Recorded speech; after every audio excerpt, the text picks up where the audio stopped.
Welcome back, dear students, once again to your channel. In today's video, we shall continue with our Julius Caesar. Just to remind you, I have been using the Oxford School Shakespeare series edited by Roma Gill, and I would also prefer you to use this particular edition only since the council has recommended this particular edition. All right, we'll continue with Act 1, Scene 2 of your Julius Caesar. I know this is the most awaited series, and this is one of the longest scenes, so I have decided to break it up into several parts. If you haven't watched my previous videos, do check the comment section. It is already there. The links have been provided in the comment section. We begin from line number 175 of Act 1, Scene 2. But before I begin, you know what is coming up next. Yes, if you find these videos interesting and helpful, do not forget to give me a like and subscribe to my channel. It shall keep me motivated. Okay, so without further ado, let's get started. We had stopped at that point of Act 1, Scene 2, where Brutus has been exhibiting his political acumen. Brutus had made it very clear to Cassius that whatever you've told me, Cassius, I'm going to keep in mind and I am going to certainly think over it. But at a later time, when the time is perfect, not now when everybody is around. All right? So Cassius says, I'm glad that my weak words have struck, but thus much show of fire from Brutus. I'm extremely happy, Brutus, that I have been able to enkindle the fire in you. Enters Caesar and his train. Train means group of followers. Brutus, the games are done and Caesar is returning. What games is he talking about? He's talking about the games which were part of the feast of Lupercal. So the games are done and Caesar is coming back. Cassius, as they pass by, pluck Casca by the sleeve, and he will, after his sour fashion, tell you what hath proceeded, worthy note today. So as these people who are the followers of Caesar are passing by, get hold of Casca, hold him by the sleeve, and take him aside. He will let us know whatever has happened today. I will do so, but look you, Cassius, the angry spot doth glow on Caesar's brow. I'm certainly going to do that, but then Caesar doesn't look very pleased. He's angry for some reason. And all the rest look like a chidden train, and whoever else is following Caesar, they look like as people who's been scolded, chidden train. Calphurnia's cheek is pale, and Cicero looks with such ferret and such fiery eyes as we have seen in the Capitol being crossed in conference by some senators. So Calphurnia's looks pale, and there is such a look in Cicero's eyes as we have seen it in Cicero whenever he is in the Capitol, whenever the people in the Senate, some of the senators, people in the Capitol have questioned him. Like we have our parliament session where the opposition questions the people in government and the government replies to it.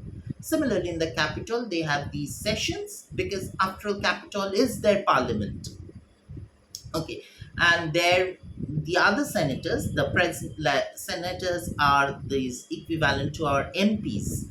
They have questioned Cicero, and Cicero loses his calm. That kind of a look is there in Cicero's eyes. Cassius, Casca will tell us what the matter is. Casca will let us know what is what. Caesar calls out to Antonius, Antony, Caesar, Caesar. Let me have men about me that are fat, sleek-headed men, and such as sleep o' nights. Yond Cassius has a lean and hungry look. He thinks much. Such men are dangerous. Caesar is also a shrewd judge of character. He is a keen observer. Correct. So, what he's saying is, he says, I wish to be surrounded by men that are not fat, who are sleek headed. Because, I'm sorry, he says, let me have men about me that are fat. That is, I wish to be surrounded by people who are fat. I do not like men who are extremely lean because such men are dangerous. Caesar says his opinion is that people who are not on the healthier side are very prone to be dangerous. And he says, I do not like Cassius for that particular reason. Because Cassius has a lean and hungry look. That is, he's very slender. Antony, fear him not, Caesar. He is not dangerous. He is a noble Roman and well given. There is no need for you to worry, my dear. That is what Antony is saying to Caesar. Caesar, would he were fatter, but I fear him not. Yet, if my name were liable to fear, I do not know the man I should avoid so soon as that spare Cassius. I believe I only have one particular man to be careful about, and that is Cassius.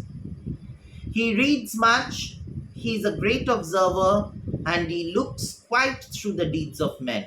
These are the reasons Caesar says why he does not like Cassius. Number one, he reads much. Number two, he's a great observer. Number three, he looks quite through the deeds of men. That is, he keeps studying men. Next, he loves no plays. He's not interested in any sort of plays. As you are, Antony, he hears no music. He's not interested in music either. He seldom smiles. He does not smile very often. And smiles in such a sort as if he mocked himself.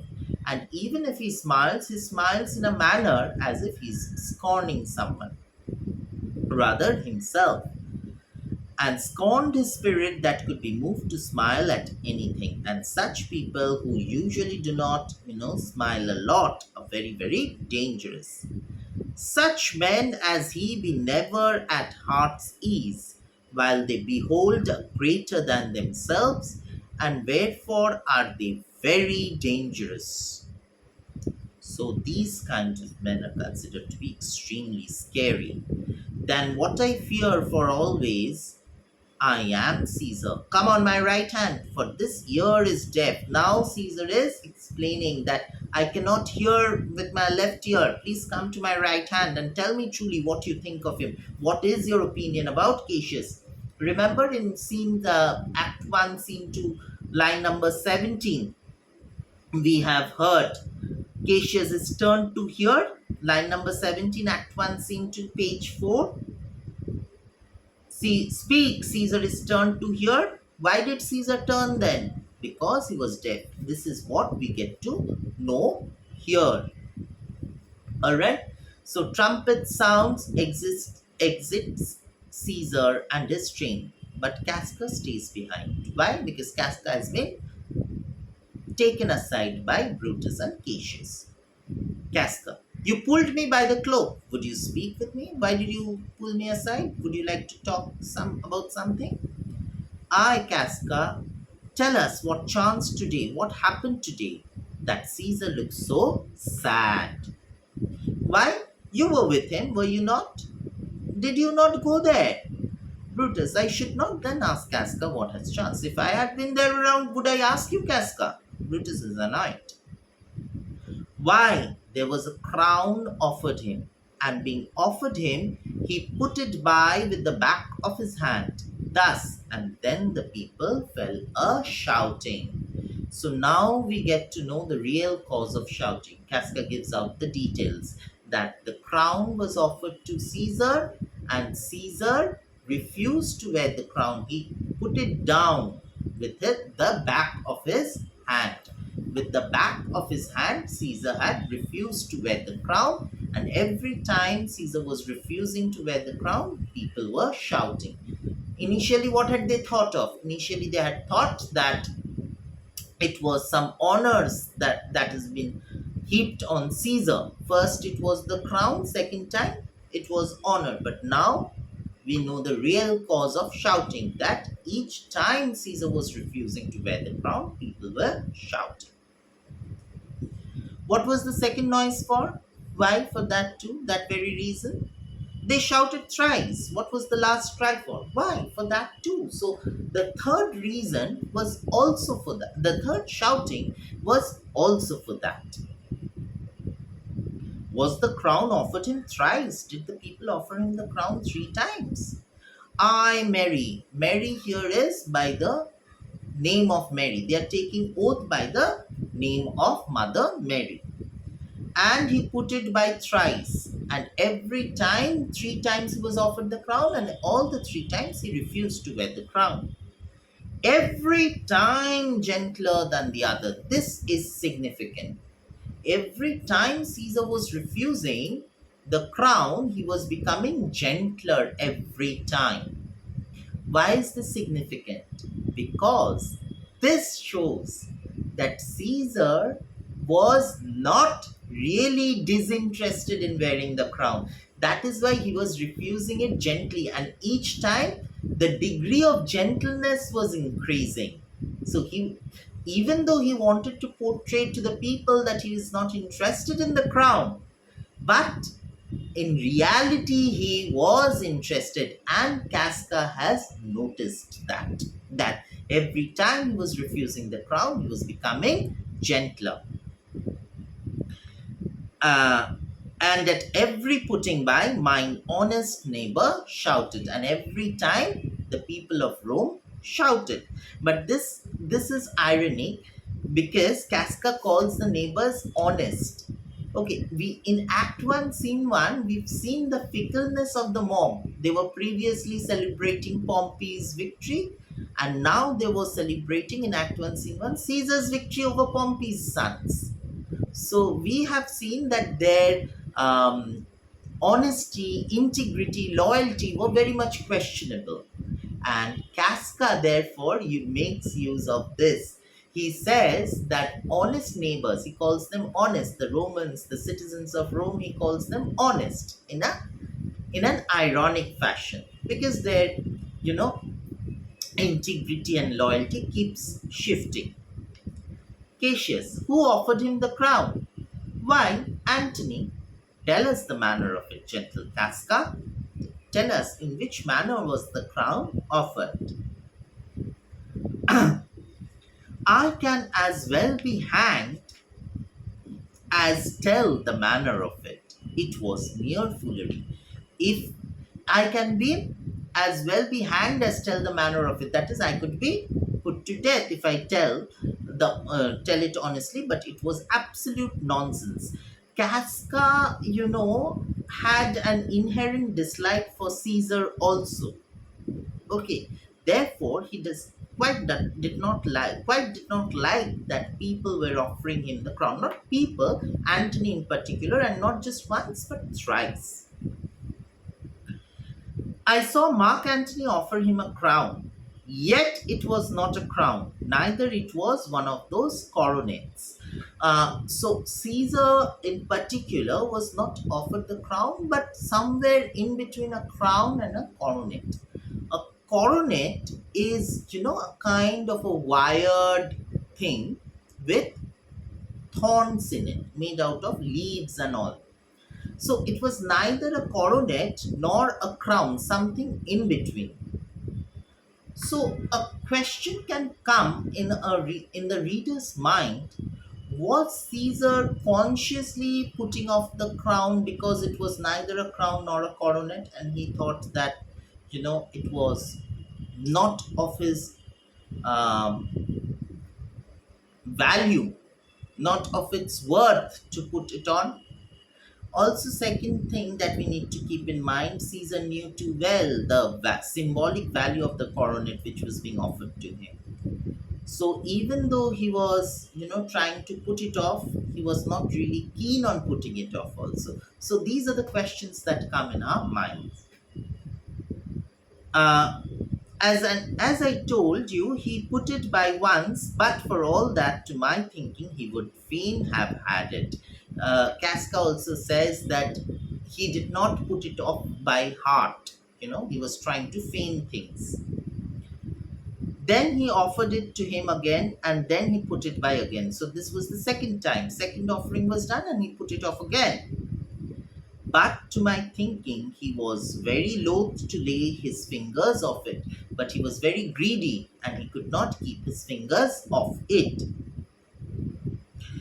And then he offered it the third time. He put it the third time by, and still as he refused it, the rabblement hooted. Rabblement is the common men of Rome, hooted and clapped their chopped hands. Hooted is shouted and clapped their chopped hands. Their hands are chopped. Why? Choppy in other, that is rough hands. Why? Because they were mostly daily laborers. We've seen the carpenter, the cobbler in the first scene. And then he offered it the third time. He put it the third time by, and still as he refused it, the rabblement hooted and clapped their chopped hands and threw up their sweaty nightcaps and uttered such a deal of stinking breath. And what did they do? People were cheering, they were hooting, they were clapping their chopped hands, and then they threw their caps also, which was stinking. Stinking why? Because of the sweat. They're daily laborers. And because Caesar refused the crown, that it had almost choked Caesar. Caesar had epilepsy. Caesar was deaf in one ear, and Caesar could not tolerate this suffocation because they were throwing their caps, and all those caps were smelling of sweat. So Caesar was almost choking. For he swounded and fell down at it, and then Caesar really choked and fell down on the street. And for mine own part, I durst not laugh. And what did I do? I dare not laugh for fear of opening my lips and receiving the bad air. Because if I was laughing and opening my mouth, I could as well get affected by those stinking smell. Cautious, but soft, I pray you. What did Caesar sound? What did you say? Caesar actually collapsed and fell down. So Cassius is very conscious. He is very shrewd. He is a shrewd politician. What did he highlight immediately? That Caesar fell down. Again, trying to highlight the vulnerability of Caesar. It's where he fell down in the marketplace and foamed at mouth and was speechless. Yes, he definitely fell down. And where did he fall down? He fell down in the marketplace and he was foaming. That is, from his mouth, all the foams were coming out. He had an epileptic fit. Epilepsy is a disease, okay, your nerve disease, and was speechless. It's very like he had the falling sickness. Yeah, the epilepsy is called the falling sickness. Cassius, no, Caesar hath it not, but you and I, an honest Casca, we have the falling sickness. It is not, Cassius is saying, no, it is not Caesar who has the falling sickness. It is you, Brutus, I, and Casca who have the falling sickness because we tend to fall at the feet of Caesar always. So, Cassius is leaving no stone unturned to flare up Brutus's emotions against Caesar. He says, no, the falling sickness did not affect only the Caesar. Of course, the falling sickness has affected Caesar in reality. But he's saying metaphorically, both you and I, along with Casca, have been affected by the disease because we tend to fall at the feet of Caesar, always bowing down and obeying his orders. I know not what you mean by that, but I'm sure Caesar felt that. Casca says, I did not really understand what you're trying to say, Cassius, but in reality, Caesar did fall. If the Tagrac people did not clap him and hiss him, according as he pleased and displeased them, as they used to do the plays in the theatre, I am no true man. So again, Casca says the scene was compared, the condition in the marketplace was such that it looked like as if some theater was going on. What said he when he came unto himself? What did Caesar say when he recovered? Casca. Mary, before he fell down, Mary is again in the name of Mother Mary. Before he fell down, when he perceived the common herd was glad, he refused the crown. He plucked me ope his doublet and offered them his throat to cut. So this is another information provided by Casca. Before Caesar fell down in an epileptic fit, what had he instructed Casca? To open his doublet. Doublet is a kind of long jacket that they would wear. So Caesar had ordered Casca to open his doublet and slit open his throat, Caesar's throat. And I had been a man of any occupation, if I would have not taken him at a word, I would might go to hell among the rogues. So if I was, one of those people who do things as told, I would have certainly done it. And so he fell. And even before anything was cleared, why would Caesar say that? He fell out of epileptic fit. And when he came to himself again, he said if he had done or said in anything amiss, he desired their worships to think it was his infirmity. The moment Caesar came back to his senses, what he said is, if he has done anything wrong or said anything untoward or unpleasant to anyone, people should realize that it was his sickness. He has not said anything in his senses, but because he was feeling extremely unwell. 3 or 4 wenches where I stood cried, wenches of women, Alas, good soul, and forgave him with all their hearts. And all the women who were standing there, they were extremely sad because Caesar had suffered that way, and they were praying for Caesar's good health. But there is no heed to be taken of them. If Caesar had stabbed their mothers, they would have done no less. But then these women are not important because these women are kind of those people who would never hesitate to praise Caesar if Caesar has done something wrong also. For instance, if Caesar had gone to murder the mothers of these people, they would still praise Caesar because such is the character of these people. Their loyalty and integrity is questionable. They do not have a spine. That is what Casca points out. And after that, he came thus sad away. And is it because of this that when Caesar was returning, he had that kind of sad look on his face? Aye, yes, it is because of that. Casca, Cassius, did Cicero say anything? He spoke Greek. That is, whatever he said, I did not understand. To what effect? Now, and I tell you that I'll never look you in the face again. But those that understood him smiled at one another and shook their heads. I can never understand what he was trying to say, but then I can tell you something. Casca says that those of those people who understood whatever this Cicero was speaking, they looked at each other and they were smiling. I could tell you one more news too, and he gives one more very significant news. Marulus and Flavius, for pulling scarfs of Caesar's images, are put to silence. Remember in Act 1, Scene 1, Flavius and Marulus had scolded the citizens for, being out on the streets and decorating the streets for Caesar's victory, and while Caesar was returning to Rome. So the information now is revealed that Flavius and Marulus have been executed, have been murdered, killed, because they had instructed the people of Rome to remove all the celebrations. So, why is this important? This is important because this shows Caesar's rise as a tyrant and dictator. He would not tolerate dissent. He would not tolerate anyone who would not approve of his authoritarian rule.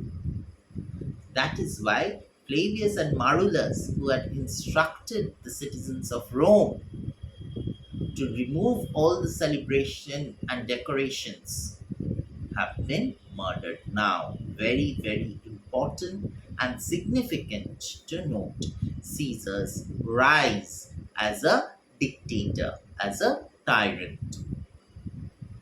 Fare you well, there was more foolery yet, if I could remember it. So, all these kind of nonsense was going on, but then I am not really interested. Cassius, will you sup with me tonight, Casca? Would you like to have dinner with me tonight, Casca? Why dinner all of a sudden? Because at dinner, Casca would be alone. So the first step towards manipulation and creating an army against Caesar has been achieved by Cassius. How he had already successfully sown the seeds of jealousy in Brutus's mind, because Brutus has said what? That now is not the right time to discuss all of this. We will definitely discuss this at the right moment, and I'm going to keep in mind whatever you've said. So Brutus has already been instigated. The first league has been accomplished. The first task has been accomplished. Now it is Casca's turn. Cassius is trying to increase his numbers. So he invites Casca for dinner.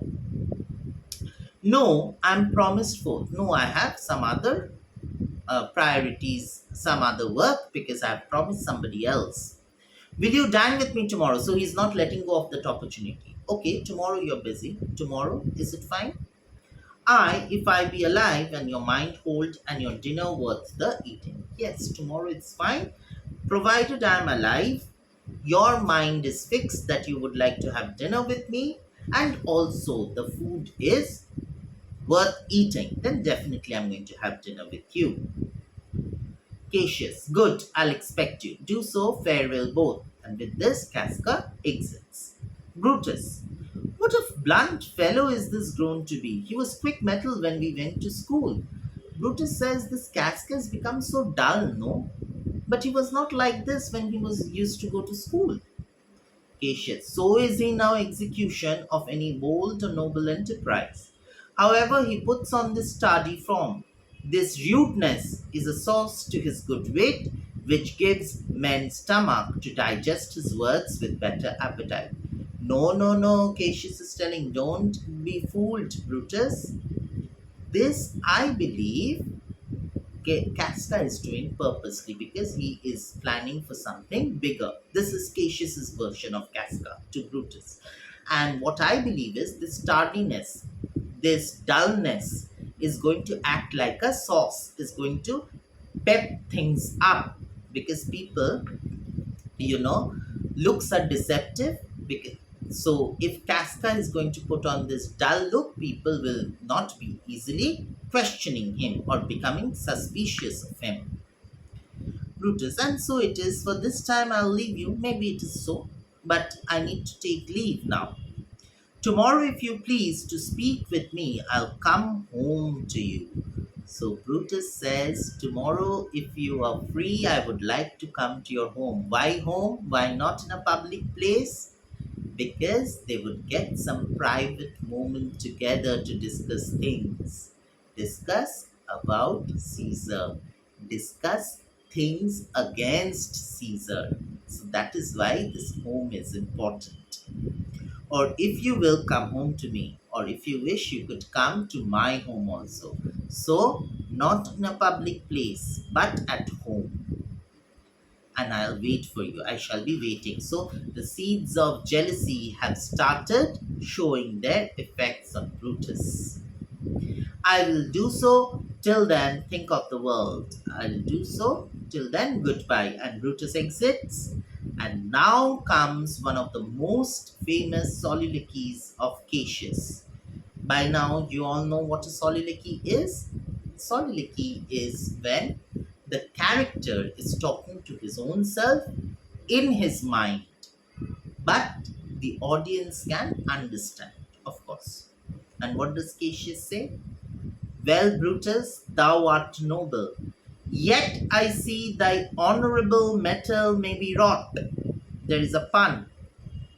From that it is disposed. So, Brutus, you are honorable, but then you are vulnerable also. You are not firm. You can be manipulated and changed. This is the acceptance by Cassius. And he draws on the pun of metal, mettle and metal. What he says is that, like an alchemist hammers the iron and other metals and changes their form and structure to, suit his own purpose, Brutus can also be manipulated to suit Cassius's purpose, to serve Cassius's purpose, rather. It's meet that noble minds keep ever with their lights, for whoso firm that cannot be seduced, tempted. Seduced means tempted. There is not a single individual who cannot be tempted. It's just that you need to know the correct way to tempt them. Caesar doth bear me heart. Caesar does not approve of me, because Caesar had said he's a lean and fellow. So Caesar does not like those lean fellows. He likes men which are healthier. But, and he will care. Caesar doth bear me heart, but he loves Brutus. If I were Brutus now and he were Cassius, he should not humor me. So he loves Brutus, but he dislikes Cassius.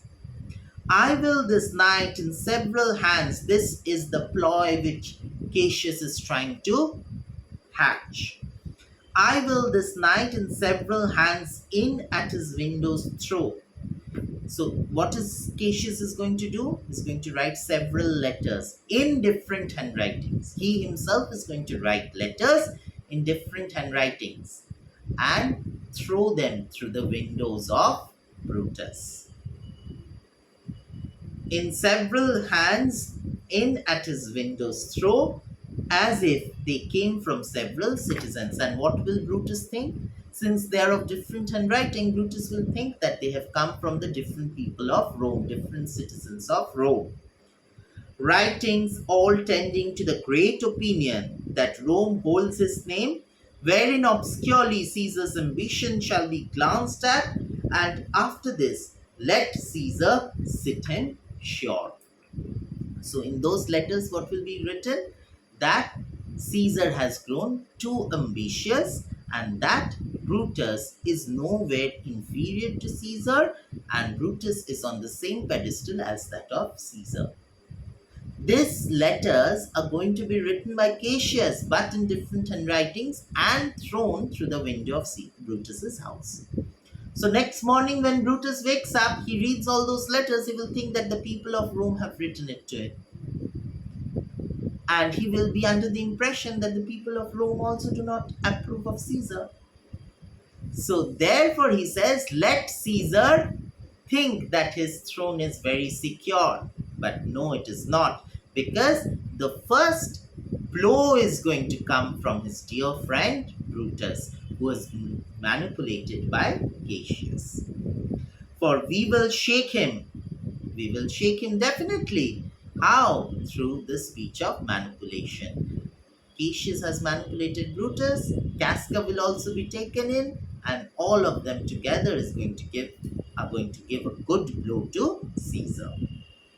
For worse days endure, and bad days are sure to come for Caesar. This ends the scene. What we come across here is Cassius as the shrewd and cunning politician. He does not only stop by manipulating others and letting them, do their work. He himself takes part. He himself takes part in those activities and ensures no stones are left unturned. Thus, we see the unfolding of a political drama in Rome, 44 BC. Alright, your scene ends here. We will soon begin with Act 1, Scene 3 in the next video. But until then, you have to keep liking my videos and subscribe to my channel to keep me motivated. Only then will I bring Act 1 Scene 3 video for you. Okay, see you in the next video. Take very good care of your health and goodbye.